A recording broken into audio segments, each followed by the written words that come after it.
नमस्ते दोस्तों, आज देखने वाले हैं गणेश चतुर्थी क्यों मनाई जाती है। भाद्रपद माह के शुक्ल पक्ष की चतुर्थी को गणेश चतुर्थी मनाई जाती है। इस दिन व्रत करके गणेश चतुर्थी व्रत कथा या गणेश चतुर्थी की कहानी सुनी जाती है। विघ्न विनायक श्री गणेश जी को देवताओं में सर्वोच्च स्थान प्राप्त है। श्री गणेश देवता में प्रथम पूजनीय है और बुद्धि के देवता है। गणेश जी का वाहन चूहा है और गणेश जी की पत्नियां रिद्धि और सिद्धि है। इनका प्रिय भोग मोदक है। चलिए जानते हैं हम गणेश चतुर्थी क्यों मनाते हैं।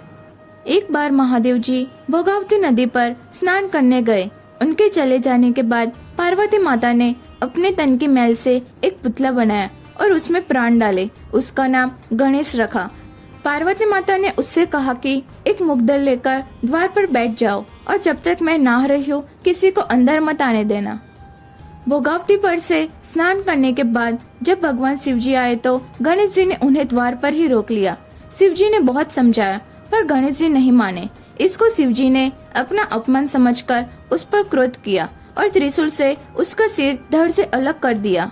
जब माता पार्वती को पता चला कि शिव जी ने गणेश जी का सिर काट दिया है तो वह बहुत दुखी हुए।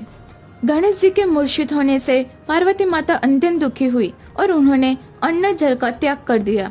पार्वती जी की नाराजगी दूर करने के लिए शिव जी ने गणेश जी के हाथी का मस्तक लगाकर जीवन दान दिया। तब देवताओं ने गणेश जी को तमाम शक्तियां प्रदान की और प्रथम पूज्य बनाया। यह घटना भाद्रपद माह के शुक्ल पक्ष की चतुर्थी को हुई, इसलिए यह तिथि पुण्य पर्व गणेश चतुर्थी के रूप में मनाई जाती है। मान्यता है कि गणेश चतुर्थी के दिन व्रत पालन करके गणेश चतुर्थी व्रत कथा को सुनने अथवा पढ़ने से व्यक्ति के पाप नष्ट हो जाते हैं और जीवन में कष्टों का निवारण होता है। गणेश चतुर्थी व्रत कथा व्यक्ति की मनोकामना पूर्ण करने वाली और जीवन में सुख समृद्धि लाने वाली बताई गई है। इस चतुर्थी के दिन गणेश जी का जन्म हुआ था। श्री गणेश भगवान के महोत्सव के रूप में गणेश चतुर्थी मनाया जाता है। गणेश चतुर्थी को लेकर एक और मान्यताओं के अनुसार इसी दिन गणेश जी ने महाभारत लेखन कार्य आरंभ किया था। वेद व्यास ने महाभारत की रचना के लिए गणेश जी का आह्वान किया था। इसी दिन उन्होंने श्लोक बोलना आरंभ किया। गणेश जी ने महाभारत को लिपिबंद लिखना प्रारंभ किया था। उसके 10 दिन बाद अनंत चतुर्थी को लेखन कार्य समाप्त हुआ। इन 10 दिनों में गणेश जी एक ही आसन पर बैठकर महाभारत लिखते रहे। इसी कारण 10 दिनों में उनका शरीर झड़बत हो गया और शरीर पर धूल और मिट्टी की परत जमा हो गई। अब 10 दिन बाद गणेश जी ने सरस्वती नदी में स्नान करके शरीर में जमी धूल और मिट्टी को साफ किया। गणेश चतुर्थी के दिन गणेश जी को स्थापित किया जाता है और मन, वचन, धर्म, भक्ति भाव से उपासना की जाती है और अनंत चतुर्थी के दिन विसर्जित किया जाता है। गणेश जी की एक और कहानी है। एक समय की बात है, धन के देवता कुबेर को अपने धन पर बहुत अभिमान हो जाता है। वह सोचते हैं मैं दुनिया में सबसे ज्यादा धनवान हूँ, मुझे अपने धन का प्रदर्शन करना चाहिए। ऐसा सोचकर उन्हें ख्याल आता है कि क्यों न मैं देवताओं को एक एक दिन अपने महल में भोजन का निमंत्रण दूं और सबको अपना धन वैभव दिखाऊं। ऐसा सोचकर वे सर्वप्रथम भोलेनाथ को अपने महल में भोजन करने का निमंत्रण देने कैलाश पर्वत पहुँचे।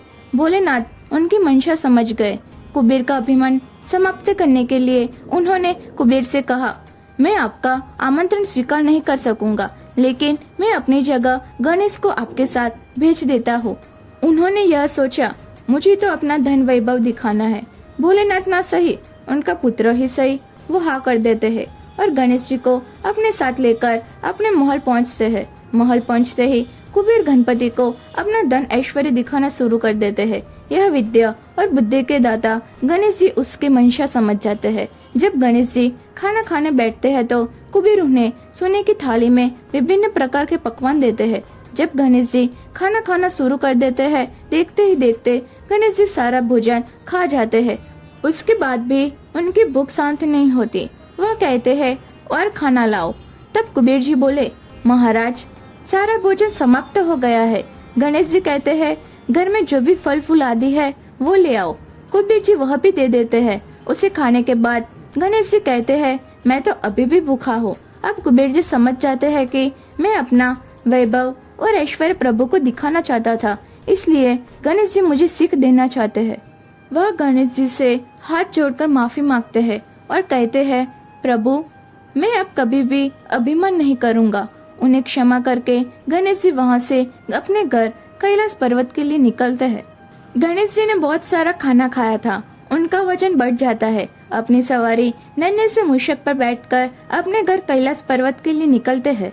गणेश जी के वजन को संभालते हुए मूषक धीरे धीरे चलता हुआ कैलाश पर्वत की ओर निकलता है। रास्ते में मूषक का संतुलन बिगड़ जाता है और गणेश जी मूषक से नीचे गिर जाते हैं तो उनके सारे कपड़े, हाथ पैर आदि गंदे हो जाते हैं।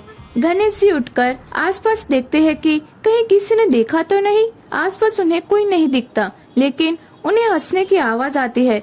तब गणेश जी देखते हैं कि आसपास तो कोई नहीं है, फिर ये हंसने की आवाज किसकी है?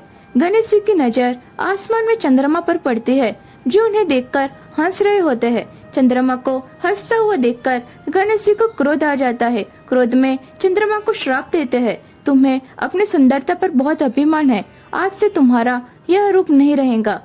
गणेश जी के श्राप देते ही चंद्रमा कांतिहीन हो जाता है। यह देख चंद्रमा को अपने गलती का भान हो जाता है। वह गणेश जी से माफी मांगने लगते हैं। बार बार माफी मांगने पर गणेश जी का गुस्सा शांत हो जाता है। वह कहते हैं, मैंने जो आपको श्राप दिया है वो पूर्ण रूप से समाप्त नहीं होगा। तब से चंद्रमा अमावस्या के दिन चंद्रमा किसी को भी नहीं दिखाई देता। गणेश जी आगे कहते हैं, इसके बाद आपकी कलाई बढ़ती जाएंगी और पूर्णिमा के दिन आप अपने पूर्ण स्वरूप में दिखाई देंगे। फिर पूर्णिमा के बाद अमावस्या तक आपकी कलाई घटती जाएंगी। साथ ही साथ गणेश जी उन्हें एक वरदान देते हैं, हर चतुर्थी पर जब मेरी पूजा होगी आपकी भी पूजा की जाएगी। आपको अन्न देने के बाद ही चतुर्थी का व्रत पूर्ण माना जाएगा। साथ ही साथ गणेश जी ने कहा कि आज गणेश चतुर्थी है और आपने मेरा अपमान किया है, इसलिए आज के दिन यदि कोई आपको देख लेगा तो वह कलंक का भागी बनेगा। तब से लेकर आज तक हर गणेश चतुर्थी के दिन चंद्रमा के दर्शन नहीं किए जाते। ऐसा माना जाता है कि यदि इस दिन कोई भी चंद्रमा के दर्शन कर लेता है तो उसे दोष लगता है। तो दोस्तों, कैसी लगी आपको गणेश चतुर्थी की यह कहानी? कमेंट में जरूर बताना। और ऐसे ही इंटरेस्टिंग वीडियो को देखने के लिए हमारे चैनल को सब्सक्राइब करना मत भूलना।